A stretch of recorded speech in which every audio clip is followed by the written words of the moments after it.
जितना ज्यादा प्रियंका गांधी ने बीजेपी से सवाल पूछ पूछ करके पसीने दिला दिए, वहीं अखिलेश यादव जिन्ना वाला बयान देकर के बीजेपी के लिए एसी बनकर के सामने आए हैं। अब बीजेपी को जिन्ना ही बचा ले जाएंगे। एनालिसिस इसी पर करूंगा, अलग अलग पर्सपेक्टिव में आपको दूंगा। प्रशांत किशोर और पीके का खेल मैं आपको समझाऊंगा कि खेलना वो क्या चाहते हैं। चलिए शुरू करते हैं। सब्सक्राइब जरूर कीजिए दोस्त।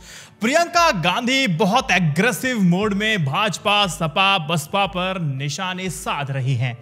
अब कांग्रेस के 70 साल सरकार में रहने और अब भाजपा के 7 साल सरकार रहने तक का कंपैरिजन प्रियंका गांधी ने किया। लेकिन उनके भाषण में आप एक चीज जरूर देखिएगा कि पीएम नरेंद्र मोदी जब भी भाषण देते हैं और प्रियंका गांधी ने जो इस बार भाषण दिया, दोनों में एक ट्रिक आपको दिखाई देगी।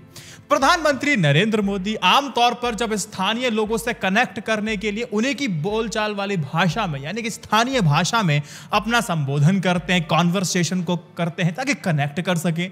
अब गोरखपुर में प्रतिज्ञा रैली को संबोधित करते हुए प्रियंका गांधी ने ऐसा ही किया। उन्होंने भोजपुरी में अपना संबोधन की शुरुआत की और संबोधन शुरू करते हुए प्रियंका गांधी ने कहा, का हाल बा, ठीक बानी जाना। अब प्रियंका गांधी ने कहा कि कुछ लोग कहते हैं कि भाजपा के साथ होने के आरोप उन पे लगते हैं, लेकिन प्रियंका गांधी कहती है, मैं इस मंच से कह रही हूं कि मर जाऊंगी, जान दे दूंगी, लेकिन भाजपा से मिलावट नहीं करूंगी। अब अखिलेश यादव की बात करते हैं, उस बयान की बात करते हैं जो उन्होंने हरदोई जिले में समाजवादी विजय रथ यात्रा में दिया था। अखिलेश यादव ने जिन्ना को आजादी का नायक बताया था। अच्छा, क्या कहा था पूरे भाषण में? अपने भाषण में कहते हैं कि जिन्ना की तारीफ करते हुए कहा कि उन्हें आजादी के लिए संघर्ष किया था। उन्होंने कहा था कि जिन्ना और पटेल की सोच एक ही थी। अब इस बयान को लेके हर किसी ने बयानबाजी की, निंदनीय कड़ी निंदा की है और भाजपा ने तो घेरना शुरू किया। वो तो फेवरेट टॉपिक है इनका। तो यहां पर कुछ एक्सपर्ट्स ने इनके इस कमेंट को लेकर के कहा कि अखिलेश यादव थोड़ी सी गलती कर गए यहां पर, और कहा कि ऐसा बयान अखिलेश यादव को नहीं देना चाहिए, ये उनकी नासमझी है। वो वही गलती कर रहे हैं जो आडवाणी ने पाकिस्तान जाकर के की थी। अब उनका मानना है कि अखिलेश ने एक अनावश्यक विवाद को मोल ले लिया है। भाजपा तो वैसे भी हिंदुत्व कार्ड खेल रही है और उन्होंने भाजपा को एक और मुद्दा बिल्कुल थाली में परोस करके दे दिया है, जिसका चुनाव में भाजपा जम करके इस्तेमाल करेगी, क्योंकि वो ऐसे ही मुद्दों की तलाश में रहती है। मुस्लिम वोट बैंक को अपने साथ मजबूती से जोड़ने के लिए सपा मुस्लिम उलमाओं का सहारा लेने की कवायद में जुटी हुई है। ऐसे बयानबाजी का मतलब यह है कि कुछ मुसलमानों को अपने साथ लाया जा सके। अखिलेश यादव ये सोच रहे हैं कि वो जिन्ना का नाम लेकर के मुसलमानों को खुश कर देंगे, तो अखिलेश यादव जी आप इस बारे में गलत हैं, क्योंकि उनका ये दाव अब उल्टा पड़ेगा देखेंगे तो। अब देखिए, ये समझना भारी भूल भी होगी कि हिंदुस्तान का मुसलमान जिन्ना को नेता मानता है। जो जिन्ना को नेता मानते थे वो पाकिस्तान में थे, जो उनके समर्थक थे वो पाकिस्तान उनके साथ चले गए।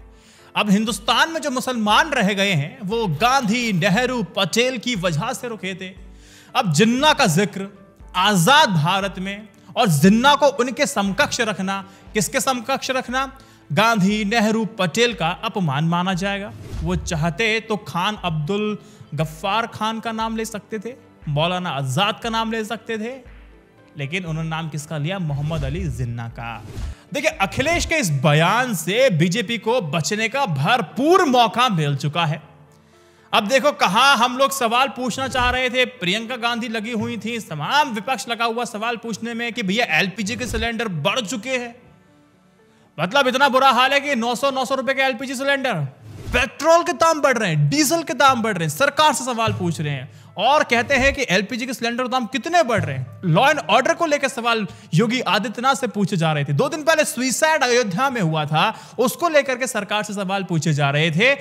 लेकिन सवाल तो यहां पर यह है कि जिन्ना का जिक्र करना अखिलेश यादव ने बीजेपी को एक मुद्दा दे दिया है। अब सारे सवाल बीजेपी का जवाब क्या होगा? मोहम्मद अली जिन्ना के जितने भी चिंटू हैं इनको सबक सिखाया जाएगा, वोट इनको दोगे तो यानी कि पाकिस्तान वाला काम करेंगे।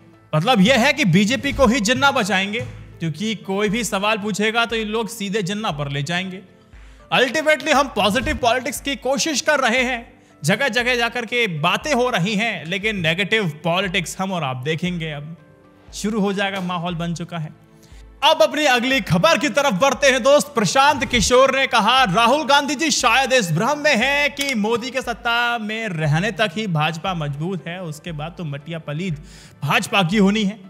अगर राहुल गांधी को ये लगता है कि ये समय की बात है जब लोग नरेंद्र मोदी की सत्ता से बाहर कर देंगे तो कांग्रेस अंदर रह जाएगी, तो पीके ने ये बातें अपनी गोवा यात्रा के दौरान कही।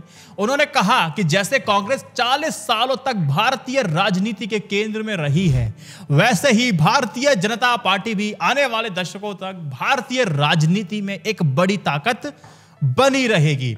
अब देखिए, प्रशांत किशोर के ऐसे बयान लगभग हमेशा से आते रहे हैं। देखो 2019 में जब किशोर ने ममता बनर्जी के सलाहकार के तौर पर काम करना ऑफिशियली शुरू किया था, तब अमेरिका में हाउडी मोदी का कार्यक्रम चल रहा था। आपके बाद ट्रंप सरकार की जो बात चल रही थी ना, ये वही वाला, उस कार्यक्रम को लेकर के प्रशांत किशोर ने कहा कि स्मार्ट मूव है, स्मार्ट कदम है पीएम नरेंद्र मोदी जी का, और ये तारीफ भी उनकी की थी। इस बयान के आप कई मतलब निकाल सकते हैं तारीफ करने वाले प्रशांत किशोर की बार बार तारीफ क्यों करते हैं। पहला मतलब यह कि प्रशांत किशोर भाजपा से दूर होकर भी दूर नहीं हो सके हैं। वे अक्सर मोदी की तारीफ का कोई मौका नहीं छोड़ते हैं, अपने हाथों से नहीं जाने देते हैं। इस बहाने से वे भाजपा से अपनी नजदीकी बनाए रखने की कोशिश करते हैं। उनकी नजर 2024 के लोकसभा चुनावों पर भी है, क्योंकि 2014 में मोदी जी को सेवाएं प्रशांत किशोर दे चुके हैं। इसका दूसरा मतलब यह निकाल सकते हैं कि जब वे मोदी के साथ जाते हैं तो वे उन्हें मसीहा के तौर पे प्रेजेंट करते हैं, और जब लगता है कि वो अभी जिस पार्टी के लिए चुनाव रणनीति बना रहे हैं उसके फायदे के लिए पीएम मोदी का विरोध करना शुरू कर देते हैं, तो उन्हें खतरा बता दिया जाता है।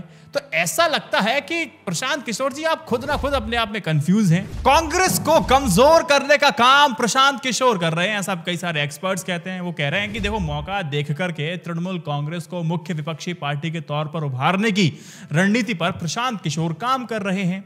वे कांग्रेस के साथ लुक्का छुप्पी का खेल खेलते रहे हैं। अब कांग्रेस के नेताओं के टीएमसी में शामिल होने के पीछे किसकी सोच है? प्रशांत किशोर की। अब देखिए कि भाजपा से दूर हैं भले ही प्रशांत किशोर, लेकिन असल में सारे बयान भाजपा को ध्यान में रख करके दिए जाते हैं, ऐसा एक्सपर्ट बता रहे हैं। ऐसा भी है कि प्रशांत किशोर के कांग्रेस नेतृत्व को लेकर के बार बार ऐसी टिप्पणियां देना, इसकी क्या वजह हो सकती हैं? कहीं ऐसा तो नहीं कि कांग्रेस के भीतर का विरोध भारी पड़ रहा है और प्रशांत किशोर के ज्वाइन करने की बात क्योंकि होल्ड पर है इसीलिए वो बयान दे रहे हैं। अच्छा, दूसरी खबर इसमें इसकी जस्ट अपोजिट भी आती है। खबर तो ये भी आई है कि प्रशांत किशोर के लिए कांग्रेस में जिम्मेदारी और पद दोनों तय है, वो किए जा चुके हैं। लेकिन ये सब फाइनल हो जाने के बाद क्या वास्तव में प्रशांत किशोर कांग्रेस और राहुल गांधी को लेकर के ऐसी बातें सार्वजनिक तौर पर कह पाते? और मुझे उम्मीद है दोस्त, जोश के साथ मैंने आपको सारी खबरों को संक्षिप्त में बताया है। i9 न्यूज़ इंडिया की जर्नलिज्म को सपोर्ट करने के लिए YouTube और पेटीएम मेंबरशिप जरूर लीजिएगा। इस वीडियो को 3 व्हाट्सएप ग्रुप में शेयर कीजिएगा। जय Hind, Vande Mataram, stay updated, stay educated, सत्यमेव जयते। नमस्कार।